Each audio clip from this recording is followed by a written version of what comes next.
这个视频主要讲的是一个结构支撑带，那么这个知识点叫结构支撑带，我们打在公屏上啊。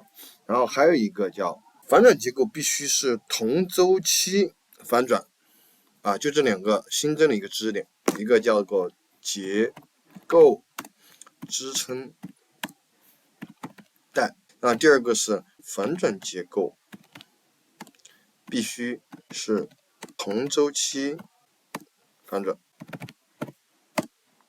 OK， 那么先把两个知识点然后打在公屏上，然后我们呢先把整个图表清空，我们先把这个复制下来，整个清空掉，然后以 GUE 为例。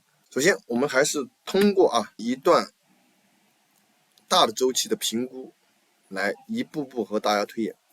首先呢，方向是多头，结构是多头，那这儿有两段多的结构，然后呢你要改变它的趋势，比如说我们就按照周线来说，那第一个我们讲结构支撑带，结构支撑带有两个评判标准，第一个就是以 Vegas 的一个通道评判，我们打开所有的通道，我们切换到更小的周期当中，来形成金叉啊。我们说金叉和死叉的这个地方，它有结构支撑带，但不是绝对啊。我们就给大家新增一个知识点，那么它是一个结构支撑带的地方，你会发现确实如此。来，对吗？踩到这儿有反应，踩到这儿有反应，踩到这儿有反应。OK， 那这是对于结构支撑带的一个看法。那第二个呢，我们就讲同周期的趋势改变。那比如说，我们就按照当下的一个3小时的一个图表，那第一段的话，多头结构在这儿，对吗？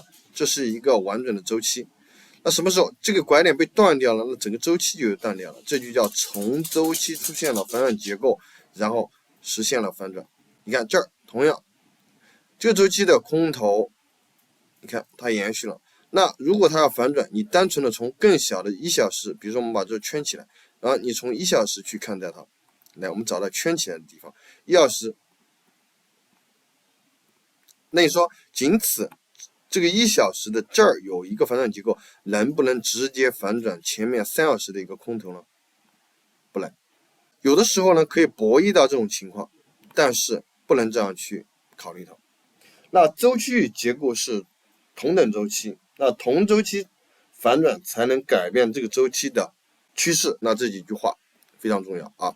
那我们这儿就相当于说给大家增加一个辅导的一个知识点，然后呢，我们还是给大家看一下啊，我们再以当下的行情给大家做一个梳理。